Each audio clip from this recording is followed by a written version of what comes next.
घ्या घ्या सदा सुवाचे, प्रभु नाम माधवाचे. घ्या घ्या सदा सुवाचे, मधुनाम माधवाचे. मिटतील पाश सारे, एका क्षणी जीवाचे. घ्या घ्या सदा सुवाचे, मधुनाम माधवाचे. प्रभु नाम एक नौका, बसता जीवाना धोका. प्रभु नाम एक नौका, बसता जीवाना धोका. तिळ मात्र घ्याल शंका, तरस्थान रौरवाचे. घ्या घ्या सदा सुवाचे, मधुनाम माधवाचे. प्रभु नाम हे विमान, दावील मोक्षधाम. प्रभु नाम हे विमान, दावील मोक्षधाम.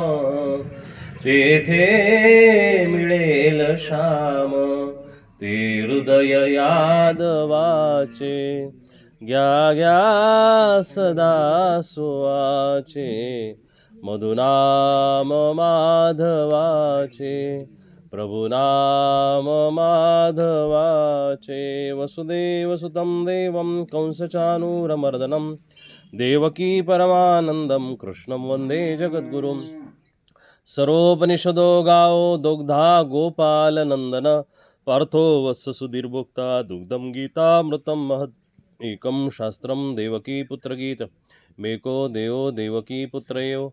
एको मंत्रस्तस्य नामानि यानि, कर्मापेकं तस्य देवस्य सेवा. मुखं करोति वाचालं, पंगुं लंघयते गिरिं. यत्कृपा तदहं वन्दे परमानंद माधवम. श्री गोपाल कृष्ण महाराज की जय. आजच्या या चिंतनासाठी आपल्या सर्वांच्या उपस्थितीमध्ये चिंतन पर श्लोक म्हणून उच्चैषव समश्वानां विद्वी माम मृतोद्भवम, ऐरावतम गजेंद्राणां नराणां च नराधिपाम. श्रीमद भगवद्गीतेतील 10व्या अध्यायातील हा श्लोक आहे, 27वा श्लोक, आणि त्याचं चिंतन आज आपल्याला ऐकायचं आहे. विलक्षण सोहळा आहे. माणुसकीच्या ह्या दुष्काळामध्ये बऱ्याचशा गोष्टी आपल्याला अशा पाहायला मिळतात, ऐकायला मिळतात, जिथे माणसांचे सोहळे केले जात नाही, माणसांचे विधी केले जात नाही, जिथे खऱ्या अर्थानं माणसांनाच त्या गोष्टींपासून परावृत्त व्हावं लागतं आणि त्या गोष्टींना मुकावं लागतं.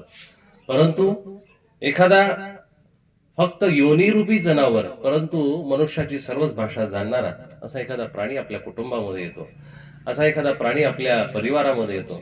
सर्वांशी त्याचं स्नेह होतं, सर्वांना तो लढा लावतो आणि अकस्मात ज्या पद्धतीने आला त्या पद्धतीने निघून जातो. आज श्यामा 21 वर्ष तुमच्या परिवाराचा एक सदस्य म्हणून राहिला आणि तो परिवारातून निघून गेला. अप्रतिम असं उदाहरण आहे. काही ठिकाणी अशी अवस्था आहे. कालची एक घटना होती. 4 मुलं आहेत एका व्यक्तीला, तरीही वृद्धाश्रमामध्ये आईवडिलांना शेवटच्या क्षणाला ठेवलेले आणि शेवटच्या क्षणाला अंतिम श्वास ते वडील घेत असताना त्या वॉर्डननी म्हणजे त्या वृद्धाश्रमाच्या मुख्य तिथल्या संचालकांनी त्या माणसाच्या मुलांना फोन केला की बाबांनो, अरे तुमच्या वडिलांचे शेवटचे श्वास चालू आहेत आणि आता तुम्ही त्यांच्या अंतिम संस्काराला या. मुलं घरीच होती, सर्व काही जिथल्या तिथं होती, परंतु तरीही त्यांनी जे कारण दिलं ते कारण माणुसकीला काळीमा फासणारं कारण आहे. ते म्हटले की साहेब, तुम्ही ज्या पद्धतीनं त्यांना आतापर्यंत पाळलं त्याच पद्धतीनं त्यांचा संस्कार करा. आम्ही त्यांच्या संस्काराला येत नाही, कारण आमच्यातला जो मोठा भाऊ आहे त्या मोठ्या भावाला सगळ्यात जास्त प्रॉपर्टी त्यांनी दिलेली, म्हणून त्यांना वृद्धाश्रमाची पायरी दाखवण्यात आली. आणि त्यांनी ज्या अर्थी आमच्यामध्ये पक्षपात केलाय तर ते आमच्या अंतिम संस्काराच्या सुद्धा पात्रतेचे नाही, योग्यतेचे नाही. आम्ही त्यांचा अंतिम संस्कार करणार नाही. माणुसकीला काळीमा फासणाऱ्या घटना आणि विचार आजच्या घडीला होत असताना बघा किती विचित्र पद्धतीनं माणूस चाललेला आहे. प्राण्यांमध्ये एक स्नेह आहे. जर कधी कावळा मेला तर तुम्ही लक्षात घ्या, त्या कावळ्याला जोपर्यंत त्या कावळ्यांची, बाकीच्या कावळ्यांची शाश्वती होत नाही की हा कावळा मेलेला आहे, कशाने मेलेला आहे, कशाने याची याची खऱ्या अर्थानं देहावस्था अशी झालेली आहे, तोपर्यंत त्याचे जे पारिवारिक कावळे असतील, इतर कावळे असतील, ते गोंगाट करतात. तिथं 100-200 कावळे अचानक एकत्र होतात आणि त्या कावळ्याचा जो खरा मारेकरू आहे, त्या मारेकऱ्याला शोधण्याचा प्रयत्न करून त्या मारेकऱ्यापर्यंत कावळे पोहोचत असतात. त्यांना विलक्षण त्या गोष्टीची जाणीव असते. काही अंधश्रद्धा म्हणा, श्रद्धा म्हणा म्हणा, त्याच्या डोळ्यामध्ये सुद्धा दिसत असतं आणि इतरही पद्धतीने ते कावळे शोध घेत असतात की ज्या पद्धतीनं या कावळ्याचा मृत्यू झालेला आहे, कदाचित त्या पद्धतीनं आपला कोणाचा मृत्यू व्हायला नको, म्हणून ते कावळे तिथं त्या कावळ्याभोवती गोंगाट करत असतात. तुम्हाला सहजासहजी पक्षी कधी मरताना दिसणार नाही. एखादा प्राणी जरी असेल, जंगली प्राणी कधीही तुम्हाला मरताना दिसणार नाही. सिंहासारखा मृगेंद्र असलेला, नराचा राजा असलेला सुद्धा तो प्राणी जो आहे, तो शेवटच्या समयाला अन्नत्याग करतो आणि शेवटच्या समयाला आपली कबर स्वतः खोदत असतो आणि त्याच पद्धतीनं त्याचा देहांताला पावत असतो. बंधूंनो, या ठिकाणी लक्षात घेण्यासारखं आहे, घोडा हा प्राणी असा एकमेव 4 पायाचा प्राणी आहे की त्यालाही भगवंताच्या सुद्धा हृदयामध्ये स्थान केलेलं आहे. म्हणून गीतेच्या 10व्या अध्यायातील 27व्या श्लोकामध्ये उच्चैश्रवा समश्वानम, अश्वांमध्ये उच्चैश्रवा नावाचा घोडा मी आहे असं भगवंत म्हणतात. ऐरावतम गजेंद्राणाम, इंद्राचा जो ऐरावत आहे तो ऐरावत मी आहे. अशी थोडीशी पक्ष्यांचीच किंवा प्राण्यांची उदाहरणं गीतेने घेतलेली आहे. आता ती घेण्याची कारणं अशी आहे की भगवंत जे जे जगामधलं श्रेष्ठ आहे त्या श्रेष्ठत्वाची ताकद माझ्याकडून पोचते असं सांगत असतात. बरं का, त्याचा नीट अर्थ लक्षात घेण्यासारखा आहे की जगामध्ये जे जे श्रेष्ठ आहे ते भगवंताच्या ताकदीनं चालतं असं भगवंताला योगेश्वरला सांगायचं. पण थोडीशी जरा अर्धवट ज्ञानी मंडळी काय करते की त्या ताकदीलाच भगवंत मानून त्याची उपासना करायला सुरुवात करतात. कसं भगवंताने सांगितलं की प्राण्यांमध्ये, अश्वांमध्ये घोडा मी आहे, ऐरावतामध्ये हत्तींमध्ये ऐरावत मी आहे, सर्पानामध्ये वासुकी मी आहे, नागामध्ये अनंत मी आहे, पक्ष्यांमध्ये वैनतेय म्हणजे गरुड मी आहे.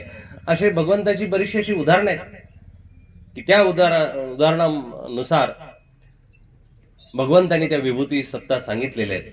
परंतु त्या सत्ता म्हणजे भगवंत नाहीत, हे नीट लक्षात घेण्यासारखं आहे. त्या शक्ती आहेत, त्या शक्तीची जी ताकद आहे ती भगवंताच्या ताकदीनुसार चालत असते असं इथं भगवंताला सांगायचं आहे. इथं विलक्षण रूपाने जर अश्वत्थ म्हटल्यानंतर तो पिंपळाचा वृक्ष घेतलेला आहे, अश्व म्हटल्यानंतर जर उच्चैश्रवाला घेतलेले आहे, तर भगवंताला नक्कीच त्या घोड्यांच्या योनीमधली ताकद लक्षात आलेली आहे. म्हणून भगवंताने ते स्थान आपल्या हृदयामध्ये त्या प्राण्याला दिलेले. 14 रत्न जेव्हा निघाली तेव्हा हा उच्चैश्रवा घोडा निघाला होता. जेव्हा वासुकीची दोरी केली आणि हिमालयाचा जेव्हा तो मुसळ केलं आणि त्या वासुकीला गोल दावं बांधून दैत्यांनी आणि दानवांनी जेव्हा युद्ध केलं आणि ती घुसळण केली, क्षीरसागराची घुसळण केली, तेव्हा हे 14 रत्न निघाले होते. त्याच्यामध्ये हा उच्चैश्रवा नावाचा घोडा सुद्धा निघालेला. त्या उच्चैश्रवा घोड्याला मग प्रत्येकाने घेण्याचा प्रयत्न केला, परंतु नियमाने म्हणतात की त्यातली काही रत्न देवांकडे गेली, काही रत्न दानवांकडे गेली. त्याच्यातला हा उच्चैश्रवा घोडा त्या इंद्राच्या दरबारामध्ये सदैव असायचा, इंद्राच्या एक रत्नापैकी सदैव असायचा. घोड्याचं शास्त्र जर नीट बघितलं तर 1 तास आपल्याला घोड्यावरतीच ऐकायचं. आज हा वेगळा खऱ्या अर्थानं वाळे परिवाराने हा जो उपक्रम केलेला आहे, ही कृतज्ञता आहे. हिंदू संस्कृती ही कृतज्ञतेने भरलेली संस्कृती. भगवद्गीतेचा 16 अध्याय वाचा, त्याच्यामध्ये दैवी संपत्ती आणि असुरी संपत्ती सांगितलेली आहे. त्या दैवी संपत्तीमध्ये माणूस सदैव कृतज्ञ असला पाहिजे. तो झाडाप्रती कृतज्ञ असला पाहिजे, माणसाप्रती, जमिनीप्रती, पर्यावरणाप्रती, आपल्या असलेल्या आजूबाजूच्या माणसांप्रती कृतज्ञ असणं गरजेचं आहे. परंतु त्या कृतज्ञमधला कृत राहिला आणि घ्न शब्द तिथं जोडला गेला. माणूस कृतज्ञ झाला, कृतज्ञता राहिली नाही. जीवनामध्ये जोपर्यंत कृतज्ञता आहे तोपर्यंत तुमच्यातली माणुसकी शिल्लक आहे. जेव्हा कृतज्ञता संपली, दुसऱ्या विषयीची भावना संपली, प्रेम संपलं, ईश्वर दुसऱ्या विषयीची आस्था संपली, तेव्हा तुम्ही कृतज्ञ झालेले असता. आणि कृतज्ञ माणूस हा कुणाचाही नसतो. कृतज्ञ म्हणजे स्वार्थी माणसं कुणाचीही नसतात. आपल्या प्रत्येक इथल्या असलेल्या प्रत्येक सत्तेप्रती, इथल्या असलेल्या प्रत्येक प्रकृतीप्रती काही ना काहीतरी देणं लागलेलं आहे. काही ना काहीतरी देणं लागलेलं आहे. झाडाप्रती देणं आहे, इथल्या जमिनीप्रती देणं आहे, इथल्या असलेल्या प्राण्यांप्रती देणं आहे. परंतु स्वार्थ इतका डोई जड झालेला आहे, डोक्यावरती चढलेला आहे, की माणसं बघा, की कामापुरता त्या प्राण्यांचा उपयोग करतात. कामापुरतं त्या प्राण्यांना वापरतात. कामापुरतं. पूर्वीच्या काळी जुने जर कोणी व्यक्ती, ज्येष्ठ कोणी बसलेले असतील तर बघा, गाईला जर गोरा झाला तर लोकं आनंद व्यक्त करायचे. हां. घरामध्ये गोडधोड जेवण व्हायचं, गाईला गोरा झाला कशासाठी? की अवताला कामा येईल, 2 वर्षांनी, 3 वर्षांनी अवताला कामाला येईल आणि याच्या जोरावरती आपल्याला शेती केली जाईल. पण माझ्या जवळच एक खूप अशी घटना घडायला नको ती घटना घडली, की आज एक महिना, दीड महिन्यापूर्वी पाऊसच चालू होता आणि आमच्या आश्रमासमोर असं पटांगण आहे. त्या पटांगणामध्ये सकाळी 10-10:30 वाजता एक व्यक्ती आले, आश्रमात आले आणि त्यांनी सांगितलं, की "बाबा, तुमच्या समोर कुणाचं तरी ते वासरू आहे, रस्त्याला चाललं होतं म्हणून मी त्याला हाकललं आणि ते वासरू तेवढं बघा, त्याला पाणी-बिणी ठेवा किंवा चारा वगैरे घाला." म्हटलं, "कुणाचं असेल इथल्या शेतकऱ्याचं कुणाचं असेल?" ते म्हटलं, "नाही, शेतकऱ्याचं नाही, ते कुणीतरी सोडलेलं आहे." मग मी त्याला जवळ बघायला गेलो. ते 2 दिवसाचं, 3 दिवसाचं वासरू होतं. दहाय मोकलून ते ओरडत होतं. गोवंश गाईचा तो नर गोवंश तिथं सोडलेला होता आणि तिथं सोडलेले ते गेल्यानंतर त्यांनी बरोबर माणूस जवळ गेलं, ते चाटायला लागलं. ते लगेच माझ्या पाठीमागं आलं. आल्यानंतर मग आता आम्ही कधी लेकरंही सांभाळली नाही, तेव्हा जनावरं सांभाळायचा तर काय प्रश्न आहे. त्याच्यामुळं त्याला काय खाऊ घालायचं, कसं काय, हे काही कळेना. मग शेवटी एका जाणत्या डॉक्टरला विचारलं. डॉक्टरनी सांगितलं, की त्याला बाटलीनं दूध पाजावं लागेल. दिवसभर ते ओरडत राहिलं. 4 वाजता मी डॉक्टरला फोन केला. त्याने म्हटलं, की "बाटलीला दूध पाजा, पितंय का?" ते बाटलीला दूध पाजल्यानंतर ते अर्धा लिटर दूध पिलं, पाणी पिलं आणि मस्त उड्या मारायला लागलं. दिवसभर वट्ट्यावरती येऊन बसलं आनंदामध्ये. आता त्याचा लळा तर लागला, परंतु संन्यासी धर्माचं काही पालन असल्याकारणानं आम्हाला काही गोष्टी करता येत नाही. झाडाचं पान तोडायचं नाही, फूल तोडायचं नाही, फळ तोडायचं नाही. हे संन्यासी मार्गाचे नियम आहेत. हिंसा करायची नाही. त्याच्या पाठीमागचा दारातोंडी इतके पेरू लागलेत बाबा, परंतु ते जोपर्यंत कोणी येत नाही, तोडून देत नाही, तोपर्यंत ते बघत बसावं लागतं. पक्षी येतात, खातात. आता हा खूप मोठा संन्यास आहे. बाकीचं आचरण होऊ न हो, परंतु संन्यासाचे असे बरेचसे पैलू आहेत. आणि मग त्या वासराला तिथं सोडलेलं आहे. आता काय करायचं याला? 4-5 वाजता त्याला दूध पाजल्यानंतर ते मस्त खेळत होतं. पाऊस यायला लागला. पण तेवढ्यात एक जण व्यक्ती आला. म्हटलं, "बाबा, तुमच्या इथं कंपाऊंड नाहीये आणि हे इथं डोंगरावरती कोल्हे, कुत्रे, लांडगे आहेत. रात्रीचा याचा आवाज ऐकून नक्कीच एखादा प्राणी येईल आणि याला उचलून घेऊन जाईल. हे तुम्हाला पातक लागेल. एकतर ते कुठेतरी सोडून द्या, नाहीतर हे कुणाच्यातरी गोठ्यामध्ये सोडून या." म्हटलं, "आता कोण घेणार?" 1-2 शेतकऱ्यांना फोन लावला. ते म्हटले, "बाबा, आमचंच कसं तरी बळबळ कटवलंय. आमचंच कोणी द्यायला तयार नाही, तेव्हा तुमचं कुठून घ्यायचं आता?" म्हटलं, "झाली आता कमाल." मग कसंबसं 2-4 त्या गोशाळांना फोन लावून संगमनेरला, नांदूरला, इकडं-तिकडं त्या घाटामधल्या गोशाळेमध्ये त्यांना फोन लावला, तर ते म्हटले, की "आमच्याकडेच 2,500 आहेत पहिले. 2,000-2,500 आमच्याकडेच पडलेले, आता तुमचे कुठून आणायचे? आम्ही घेणं बंद केलंय, व्यवस्था होत नाही." म्हटलं, "माऊली, अशा पद्धतीने मी अशी व्यवस्था सांगितली. आम्ही संन्यासी लोक आहोत, आश्रमामधलं पालन होणं." मग त्यांनी कसंबसं ते एका महिलेनं तिथला कॉन्टॅक्ट झाला आणि तिनं ते म्हटलं, की "आणून घाला, मी त्यांना फोन करते." मी नेऊन घातलं ह्या गाडीमध्ये. पण आता तेही बिलंदरच असतात, ते जरा प्राणीच आहे म्हटल्यानंतर त्यांचं काय? अहो, ते दिवसभर फिरलं ना, दिवसभर त्यांनी लघवी केली नाही, घाणही केली नाही. गाडीत बसलं आणि फक्त 2-4 पावलं 200-300 फूट पुढे गेला असेल. त्यांनी ते सीटावरतीच घाण करून दिली. नवी कोरी गाडी ते सीट भरलं आणि ते आता लहान लेकराची जी शी असते तशी त्याची घाण. ते खूप प्रचंड असा दुर्गंध त्या गाडीमध्ये यायला लागला. म्हटलं, याला संगमनेरला पोहोचवायचं कसं? त्याला उतरवलं, गाडी वॉश केली, साफ केली, नंतर परत बसवलं, शेवटी त्याला सोडून दिलं. इथं मला एक प्रश्न पडला. मला तुम्हाला हा सगळा दृष्टांत सांगायचा आहे.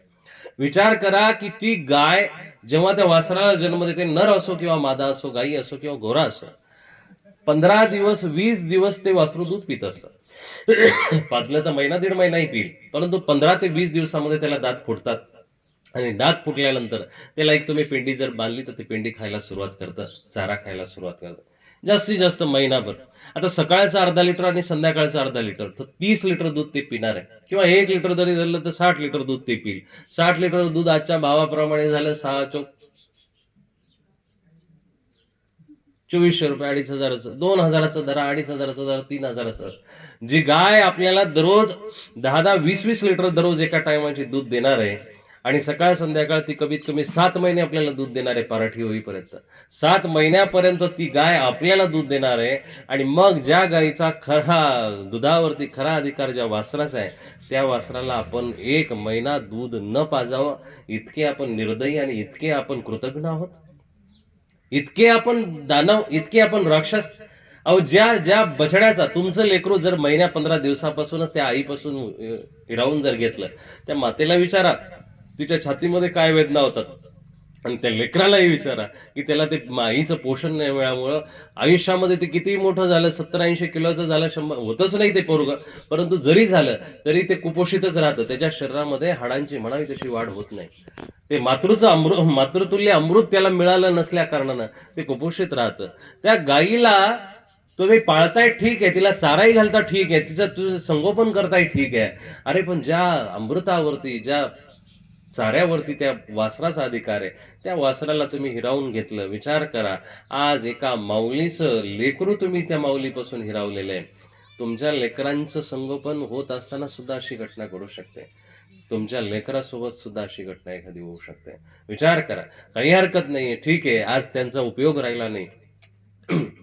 माणूस एकीकडे बघा ना, गायीमध्ये 33 कोटी देवता, असं तसं देवाच्या अवतारातली म्हणा किंवा काय काय तिला दर्जा दिलेला आहे. भारत सरकारने तिला गोमाता म्हणून घोषित केलेले आहे आणि त्या गोमातेचे वंशज असले, तिचेच लेकरं असलेले, म्हणजे स्वार्थ आपल्याला लगेच उघडा पडतोय. देव सुद्धा आपल्याला तोच आवडीचा आहे, तोच चांगला, तोच देव आपला खरा आहे की जो आपल्याला काहीतरी देतो, ज्याच्यापासून आपल्याला काहीतरी भेटतं, जो आपल्याकडे काही मागत नाही, तो देव खरा आहे आजच्या काळामध्ये. बांधावरची दैवत प्रसिद्ध होण्याचं हेच एक कारण आहे की लांब जर जायचं म्हटलं तर 100-200-500 रुपयाचं पेट्रोल जाणार आहे, दिवस जाणार आहे, इकडं तिकडं जायचं म्हटल्यानंतर वेळ जाणार आहे, खायला प्यायला खर्च होणार आहे. मग घरच्या देवाला नारळ फोडला काय, बाहेरच्या देवाला फोडला काय, सारखंच आहे. म्हणून जवळचे देव प्रसिद्ध झाले. बंधूंनो, असं होत नसतं. आपला हा निर्दयीपणा नीट लक्षात घेण्यासारखा आहे. असा निर्दयीपणा. आणि प्राणी बघा ना, जर कुत्र जर पाळलं दारातोंडी, बघा ही सगळी उदाहरणं प्राण्यांची आहेत. सगळी उदाहरणं नीट जर प्राण्यांची लक्षात घेतली तर माणूस त्या प्राण्यांसमोर खुजा आहे. माणसाची उंची बारीक आहे. जगाच्या पाठीवरती प्राण्यांची विलक्षणता जर लक्षात घेतली तर जगात एकाही प्राण्याला आजार होत नाही, बरं का. माणसानी न पाळलेल्या प्राण्याला आजार होत नाही, माणसानी पाळलेल्या प्राण्याला आजार होतात. न पाळलेल्या, कधी वाघाला डायबिटीज झाली, बीपी वाढला म्हणून वाघाने रागराग वाघिणीला बेधडक मारलं, बेदाम मारलं, असं घडलं कधी?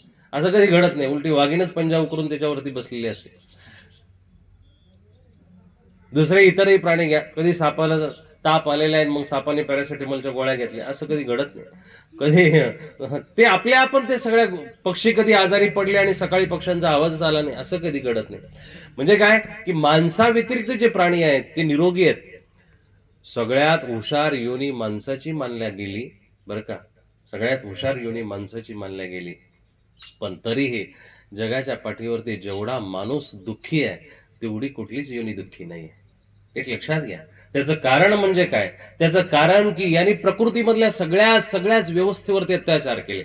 याने प्रकृतीमधून, बघा ना, या माणसाचं लक्ष किती विचित्र आहे, या माणसाची बुद्धी किती विचित्र आहे की प्राण्यांना दररोज अन्न लागतं, पण सकाळी उठल्यानंतर ती चिमणी उठते, कावळा उठतं, दररोज एक एक दाना खाते आणि खाल्यानंतर त्या चिमणीचे ती जर घरी गेली तर तिचे पिल्लं असतील तर ती दिवसभर त्या पिल्लांना 2-4 दाणे खाऊ घालते, पण संध्याकाळच्या वेळेला ती घेऊन जात नाही.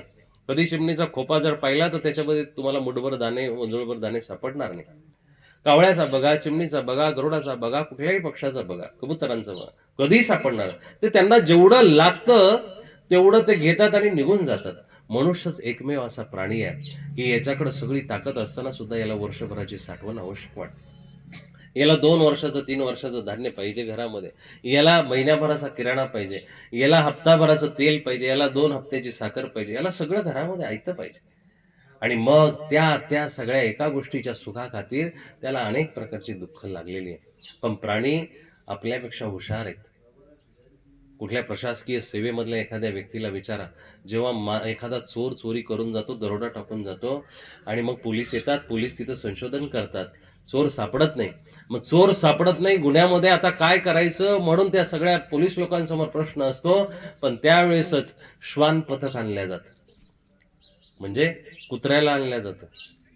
श्वान कुत्रा, त्या कुत्र्याला आणलं जातं. कुत्र्याला तिथल्या त्या घटनेचा वास दिला जातो आणि वास देऊन बरोबर तो कुत्रा त्या गुन्हेगारापर्यंत पोहोचतो. माणूस हुशार आहे का हो? माणूस फक्त चालाक आहे, हुशार नाहीये. हुशार जर म्हणावा तर माणसाला या प्राण्यांची गरजच काय पडावी हो? माणसाने बघा ना, आणि जर प्राणी खऱ्या अर्थानं आपला अविभाज्य घटक जर नसते, तर प्राण्यांचा आपल्यासोबत जॉईंट कधीच बंधन झाला नसता. आज तुम्ही आम्ही सगळे घोड्यावरतीच बसलेलो आहे. माहिती आहे? शेतकरी मंडळी, आपण घोड्यावर बसलेलो आहे. तुमची विहिरीमधली मोटर 3 HP ची, 5 HP ची, 7 HP ची, 10 HP ची. HP म्हणजे काय? हॉर्स पॉवर, अश्वशक्ती. त्या अश्वशक्तीच्या जोरावरती आपण चालू आहे. गाडीमध्ये जी मोटर लागलेली ती 1 HP, 2 HP. HP म्हणजे हॉर्स पॉवर. अश्वशक्तीच्या जोरावरती आपण चालू आहे. बघा, जगात कुठलाच प्राणी निवडला गेला नाही. चिता त्याच्याही पेक्षा स्पीडनं धावतो, घोड्यापेक्षा स्पीडनं धावतो, पण चित्याला नाही निवडलं. घोड्याला निवडायचं कारण असं आहे की चिता असा आहे की चिता कितीही स्पीडनं 120च्या स्पीडनं जरी पळाला, पण त्याच्या पोटात जर अन्न नसलं तर तो एका विशिष्ट वेळेनंतर थांबतो. दुसरा कुठलाही प्राणी घ्या, स्पीडनं पळणारे कोल्हे घ्या, कुत्रे घ्या, लांडगे घ्या, ते एका विशिष्ट काळानंतर त्यांची भूक शमली नाही तर ते थांबतात. पण घोडा असा एकमेव प्राणी आहे, तो त्याच्या तत्वाशी बांधला गेलेला आहे.